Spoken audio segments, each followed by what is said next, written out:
Hello friends, मेरा नाम है अभिषेक और आप सबको फिर से स्वागत है मेरे यूट्यूब चैनल में। दोस्तों, इंजन बे काफ़ी सारे लोगों को बहुत कॉम्प्लिकेटेड लगता है और मेरे यूट्यूब चैनल में रिक्वेस्ट आया था कि सर आप एक बार इंजन बे को डिटेल में एक्सप्लेन कीजिए। तो दोस्तों, आज इस वीडियो में मैं इंजन बे के सारे पार्ट्स जितना हमें दिखता है वो सारे पार्ट्स को मैं एक्सप्लेन करूँगा। इसके साथ साथ मैं आपको बताऊँगा एज ए यूज़र और एज ए कार ओनर आप किस तरह से ये सारे पार्ट्स को थोड़ा बहुत देखभाल कर सकते हैं।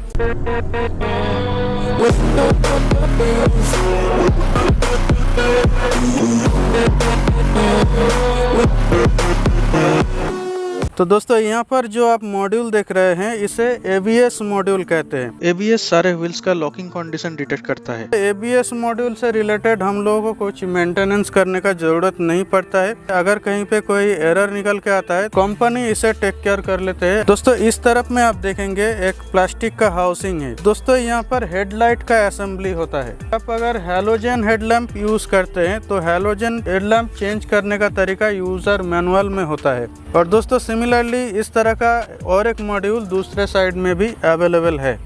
दोस्तों, यहाँ पर जो पार्ट आप देख रहे हैं इसे इंजन का A माउंट कहते हैं। दोस्तों, इंजन का नॉर्मली 3 माउंट्स होता है, A, B, C। तो A माउंट टाटा टियागो में बहुत ही अच्छी तरीके से देखते हैं। कुछ कुछ कार्स में ये थोड़ा अंदर के तरफ होता है। गाड़ी का चैसिस या बॉडी के साथ A, B, C mount use करके इंजन गाड़ी में माउंट होता है और इससे रिलेटेड एज ए यूज़र हमारा कोई रोल नहीं है मेंटेन करने के लिए, मगर टाइम टू टाइम इसे चेंज करना पड़ता है। करीब 1 लाख किलोमीटर तक इंजन माउंट ठीक ठाक काम करता है और अगर आप बहुत अच्छी तरह से गाड़ी चलाते हैं तो उससे भी ज़्यादा इंजन माउंट चल सकता है। दोस्तों, यहाँ पर जो आप पार्ट देख रहे हैं यहाँ पर ब्लैक कलर का एक राउंड टाइप का पार्ट है। दोस्तों, इसे ब्रेक बूस्टर असेंबली कहते हैं। ब्रेक पेडल में आप जब प्रेशर डालेंगे तब आपको एक बूस्ट महसूस होगा, तो उस बूस्टर का काम ये करते हैं, वैक्यूम बूस्टर जिसे कहते हैं। और यहाँ पर दोस्तों जो चेंबर आप देख रहे हैं इसे ब्रेक ऑयल का चेंबर कहते हैं। यहाँ पर आप मैक्स एंड मिनिमम ये 2 मार्किंग देख सकते हैं। ये मैक्स का मतलब है ये मैक्स लेवल है ब्रेक ऑयल का, एंड मिन का मतलब है ये मिनिमम लेवल है ब्रेक ऑयल का। तो नॉर्मली दोस्तों ये मैक्स एंड मिन लेवल के अंदर ब्रेक ऑयल रहता है। तो आपको कभी कभी नोटिस करना पड़ेगा ब्रेक ऑयल का लेवल ठीक है या नहीं। अगर ब्रेक ऑयल का लेवल मिनिमम लेवल से नीचे चला जाता है तो in that case you need to get your brake system check and जरूरत पड़े तो आपको ब्रेक ऑयल टॉप अप करना पड़ सकता है। दोस्तों, यहाँ पर येलो कलर का जो आप कैप देख रहे हैं इसे विंडशील्ड वॉशर फ्लूइड का कैप कहते हैं। तो यहाँ पर एक पाइप है और यहाँ पे इसके अंदर एक टैंक है। नॉर्मली हम लोग क्या करते हैं, इसमें डिस्टिल वाटर डालते हैं और windshield washer shampoo, normal car wash shampoo या हेयर वॉश शैम्पू नहीं, विंडशील्ड वॉशर शैम्पू यहाँ पे डालना पड़ता है विथ रिकमेंडेड डोज। और अगर दोस्तों आपके पास डिस्टिल वाटर अवेलेबल नहीं है तो आप RO वाटर यूज कर सकते हैं। मैं नॉर्मल टैप वाटर यूज करने के लिए मना करूंगा क्योंकि टैप वाटर कभी कभी कॉन्टामिनेटेड होता है और उसमें कभी कभी स्केल पड़ता है। हार्ड वाटर होने के वजह से दोस्तों ये जो पाइप का जो अंदर जो स्पेस है वो थोड़ा कम हो सकता है ओवर द टाइम। दोस्तों, यहाँ पर एक प्लास्टिक का पार्ट आप देख सकते हैं, ये इतना दूर तक चले गए हैं। तो ये फर्स्ट पार्ट जो है ये एयर इनटेक असेंबली है। इसे एयर फिल्टर का एयर इनटेक स्नॉर्केल भी कहते हैं। यहाँ से दोस्तों एयर पास होता है और इस जगह पे रहते हैं दोस्तों एयर फिल्टर। तो एयर पास होने के बाद एयर फिल्टर में जाके एयर से जितने सारे डस्ट पार्टिकल है वो फिल्टर हो जाता है एंड देन उसके अंदर इंजन में जाने के लिए एक थ्रॉटल बॉडी का एक वाल्व है, तो वहाँ से इंजन में एयर पास होता है, प्योर एयर। ये जो स्नॉर्केल आप देख रहे हैं, अगर किसी भी रीजन आप वाटर लॉक्ड एरिया में गाड़ी चलाते हैं तो आप इस चीज का ध्यान रखिए, इससे ज्यादा वाटर का लेवल ना जाए तो अच्छा होगा। दोस्तों, मैं आपको ये रिकमेंड करूंगा साइलेंसर पाइप से वाटर लेवल ज्यादा ऊंचा नहीं होना चाहिए क्योंकि साइलेंसर पाइप से भी कभी कभी वाटर अंदर जा सकते हैं। अगर आप हाई RPM में गाड़ी चलाते हैं तब साइलेंसर से वाटर अंदर नहीं घुसता है। यहाँ पर आप देख सकते हैं, यहाँ पर 1, 2 इसके अंदर दूसरा है और इस तरह पे 3 प्लग टाइप का चीज़ है।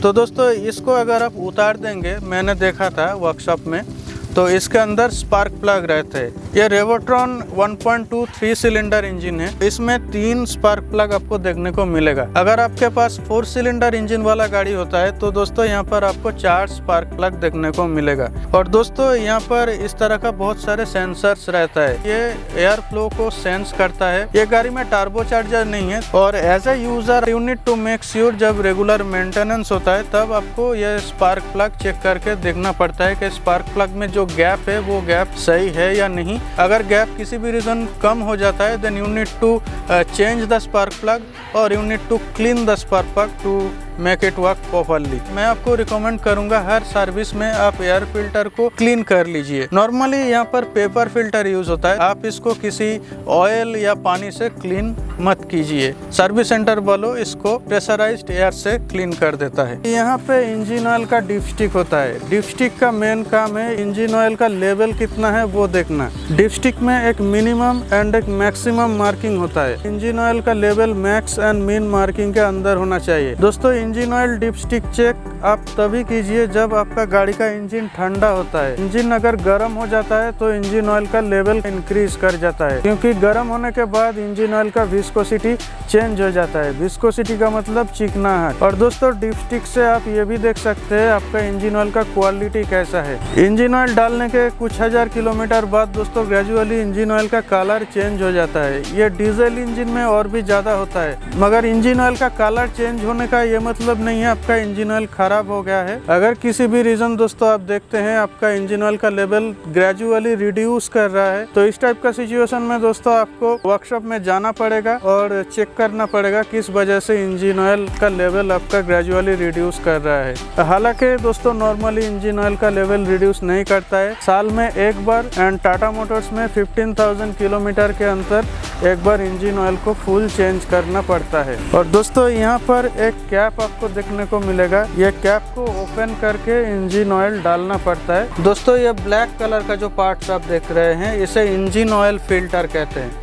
तो दोस्तों जब भी आप इंजन ऑयल चेंज करेंगे ये इंजन ऑयल फिल्टर को आप जरूर चेंज कर लीजिए। इंजन ऑयल के साथ साथ ये फिल्टर भी चेंज होता है। ये टाटा टियागो में इंजन ऑयल फिल्टर ये ऊपर के तरफ होता है, कुछ कुछ कार में अंदर के तरफ होता है। दोस्तों यहाँ पर जो हिस्सा आप देख रहे हैं दोस्तों इसे कैटालिटिक कन्वर्टर कहते हैं। दोस्तों BS4 इंजन में दोस्तों ये कुछ इस तरह का देखते हैं। BS6 इंजन में ये थोड़ा छोटा हो गया है। तो कैटालिटिक कन्वर्टर दोस्तों गाड़ी से जो एग्जॉस्ट गैस निकलते हैं वो एग्जॉस्ट गैस को रेगुलेट करते हैं ताकि वो एनवायरनमेंट को हानि ना पहुंचाए। तो दोस्तों ये दो प्लग्स जो आप देख रहे हैं इसे ऑक्सीजन सेंसर कहते हैं। कभी कभी किसी भी रीजन आपका गाड़ी में चेक इंजन लाइट अगर देखता है तो ऑक्सीजन सेंसर का इशू के कारण भी चेक इंजन लाइट आप देख सकते हैं। टाइम टू टाइम इसे चेंज करना पड़ता है। हालांकि ये नॉर्मली 1 लाख किलोमीटर तक काफी अच्छा चले जाते हैं। If you see any error in your digital cluster you can check this thing out as well. दोस्तों यहाँ पर नीचे का जो हिस्सा आप देख रहे हैं इसे गियर बॉक्स कहते हैं। कभी कभी इसे दोस्तों ट्रांसमिशन बॉक्स भी कहते हैं। गियर बॉक्स के अंदर गियर होता है और यहाँ पे दोस्तों आप कुछ केबल्स देख सकते हैं। तो ये जो केबल्स है दोस्तों ये गियर शिफ्टर केबल है। तो दोस्तों gear box and gear shifter cable से हम लोगों का कुछ काम नहीं है। Time to time regular service में गियर ऑयल चेंज होता है। तो जब आपका गियर ऑयल चेंज होने का टाइम आएगा according to your user manual आपको गियर ऑयल चेंज करना पड़ेगा। दोस्तों यहाँ पर जो पार्ट्स आप देख रहे हैं मुझे किसी भी जगह पे ये पता नहीं चला था इस पार्ट में क्या है, तो मैं थोड़ा जानकारी हासिल करने का कोशिश किया और मुझे जितना पता चला इसमें दोस्तों ECU रहते हैं। और ECU को आप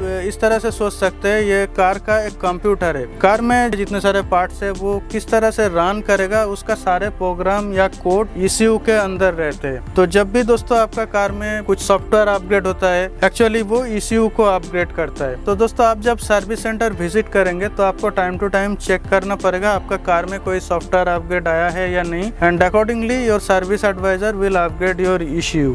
दोस्तों आप सभी को पता है ये कार का बैटरी है। बैटरी आप टाइम टू टाइम चेक कर लीजिए एटलीस्ट वंस इन 6 मंथ। और अगर आपका गाड़ी बहुत ज्यादा दिन खड़ा रहता है गैरेज में तो उस टाइप का सिचुएशन में आप बैटरी को और भी फ्रिक्वेंटली चेक करा लीजिए। बैटरी में क्या चेक होता है यहाँ पर जो आप कैप्स देख रहे हैं सर्विस सेंटर वालों या कैप्स को ओपन करता है, इसमें एक इंस्ट्रूमेंट डाल के वो बैटरी का ग्रेविटी चेक करता है। और उसके साथ साथ दोस्तों यहाँ पर जो इलेक्ट्रोलाइट फ्लूइड होता है डिस्टिल वाटर है उसका लेवल भी दोस्तों वो लोग चेक करके देता है। एंड नॉट ओनली दैट, दो तरह का वोल्टेज चेकिंग होता है दोस्तों। एक है इंजन क्रैंक करने के टाइम जो वोल्टेज है वो चेक होता है, एंड दूसरा क्या होता है जब इंजन बंद होता है तब इसका वोल्टेज चेक होता है। तो ये दोनों टाइम में जो वोल्टेज है as per your user manual वो सही रहना चाहिए। अगर सही नहीं रहता है तो इसका मतलब ये है आपका बैटरी में कुछ इशू है। दोस्तों यहाँ पर एक फ्यूज बॉक्स है, दूसरा एक फ्यूज बॉक्स स्टीयरिंग कॉलम के नीचे है। वहाँ पर मैंने एक दूसरे वीडियो में दिखाया था, मैं आई बटन में नहीं तो डिस्क्रिप्शन में वो लिंक छोड़ दूंगा। इसे ओपन करना बहुत ही आसान है।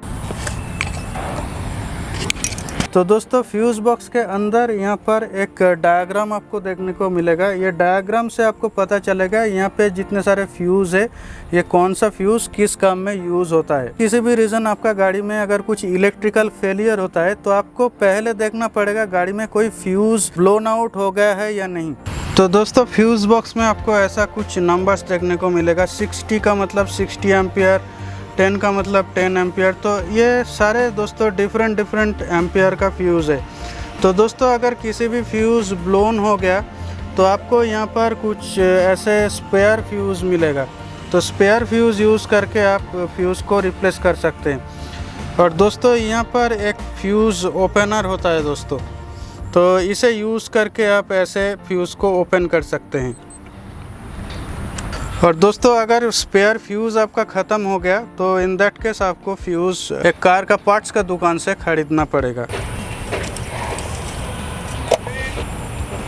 दोस्तों यहाँ पर जो प्लास्टिक का कवर आप देख रहे हैं इसके अंदर दोस्तों फ्रंट व्हील का सॉकर होता है। तो नॉर्मली हम लोगों को इसका कोई मेंटेन करने का ज़रूरत नहीं पड़ता है, बट इन केस अगर फ्रंट व्हील का सॉकर से आपका कोई आवाज़ निकल के आता है तो दोस्तों यहाँ से सॉकर को ओपन करना पड़ता है। एंड अकॉर्डिंगली सर्विस सेंटर वालों इसे चेक करके देखते हैं इसे किस तरीके से रिपेयर या चेंज कर सकते हैं। जनरली इसे मेंटेन करने का कोई ज़रूरत नहीं पड़ता है, टाइम टू टाइम इसे चेंज करना पड़ता है। हालांकि 1 पेयर ऑफ सॉकर काफ़ी दिनों तक चलता है, करीब 1 लाख किलोमीटर तक चलता है अगर आप सही तरीके से गाड़ी चलाते हो तो। दोस्तों यहाँ पर व्हाइट कलर का जो चेम्बर देख रहे हैं दोस्तों ये कूलेंट का रिजर्वर है। कूलेंट को दोस्तों टाइम टू टाइम चेंज करना चाहिए। और यहाँ पे सेम एज ब्रेक फ्लूइड एक मैक्स एंड मिनिमम लेवल है। तो आपको कभी कभी देखना पड़ेगा कि ये कूलेंट का लेवल ठीक है या नहीं। ये कूलेंट का लेवल अगर मिनिमम के नीचे चला जाता है और ग्रेजुअली ड्रॉप करता है तो दोस्तों आपको गाड़ी सर्विस सेंटर में लेके जाना पड़ेगा। कूलेंट अगर खत्म हो जाता है तो दोस्तों आपका इंजन सीज हो जाएगा, क्योंकि ये इंजन का टेम्परेचर कंट्रोल करता है। बहुत कम टेम्परेचर में कूलेंट दोस्तों इंजन को वार्म अप करता है, और इंजन जब वार्म अप हो जाता है तो इंजन का एक ऑप्टिमम टेम्परेचर ये कूलेंट से मेंटेन होता है। यहाँ पर लिखा है नेवर ओपन हॉट। तो दोस्तों किसी भी सिचुएशन में दोस्तों गाड़ी का इंजन जब गर्म होता है तो इसे ओपन करना नहीं चाहिए, नहीं तो ये स्पिल होके आपका स्किन में लग सकता है और इंजरी पहुंचा सकता है। अगर आप कूलेंट टॉप अप करना चाहते हैं या रिफिल करना चाहते हैं तभी दोस्तों इसको ओपन करना पड़ता है। बाय क्यूरियोसिटी आप किसी भी रीजन इसे ओपन नहीं करेंगे तो अच्छा रहेगा। और दोस्तों इसके पीछे के तरफ और भी 2 पाइप आप देख सकते हैं। अभी कैमरा कितना जस्टिफाई कर रहा है मुझे पता नहीं। और वो 2 पाइप दोस्तों ऐसी गैस को एक्सचेंज करता है। तो दोस्तों ये सब पाइप नॉर्मली उतना आसानी से ख़राब नहीं होता है, बट टाइम टू टाइम आप ये सब पाइप को अपने आंखों से चेक करेंगे तो आपको पता चलेगा कहीं पर अगर लीकेज है तो वो जगह आपको थोड़ा गीला लग सकता है। और जब भी आपको कुछ डाउट होता है कहीं पर गीला लगता है तो आप वर्कशॉप में जाके वो चीज़ उनको दिखा सकते हैं। तो दोस्तों ये सब पाइप आप किसी भी रीज़न छेद मत कीजिए। किसी आफ्टर मार्केट वर्क करने के टाइम अगर किसी भी रीज़न आप ये सब पाइप छेद कर दिया तो दोस्तों आपका एसी का परफॉर्मेंस ड्रॉप कर सकता है, और एट द वर्स्ट केस दोस्तों आपका गाड़ी के अंदर पानी भी आ सकता है।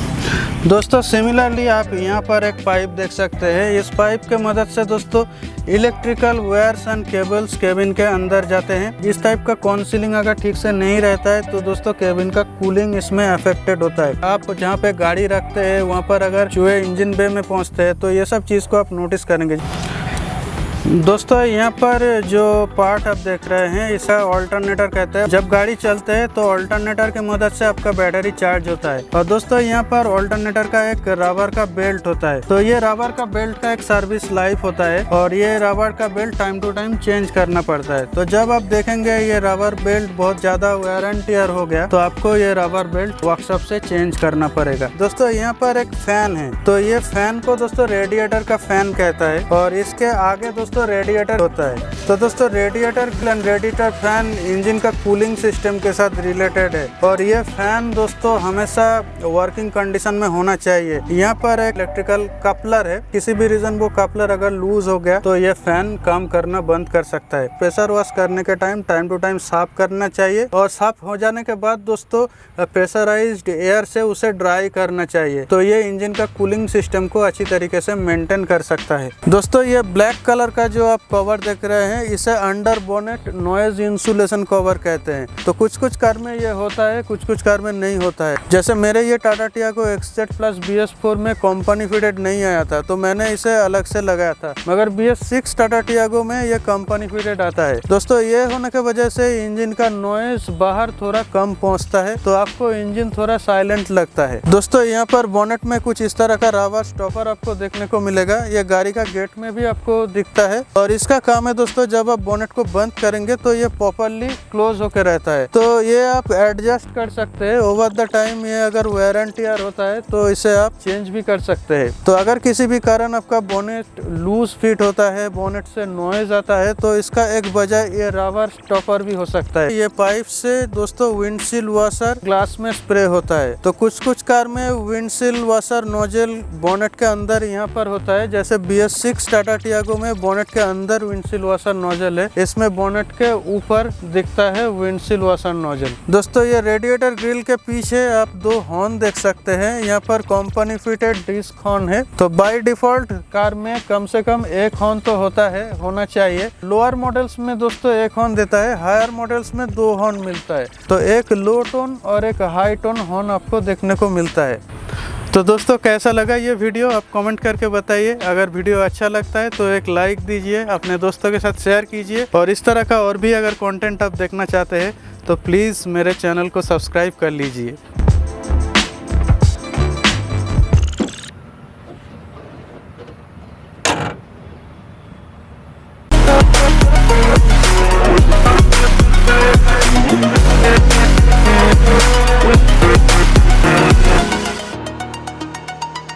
दोस्तों यहाँ पर इंजन ऑयल का डिप स्टिक होता है। डिप स्टिक का मेन काम है दोस्तों इंजन ऑयल का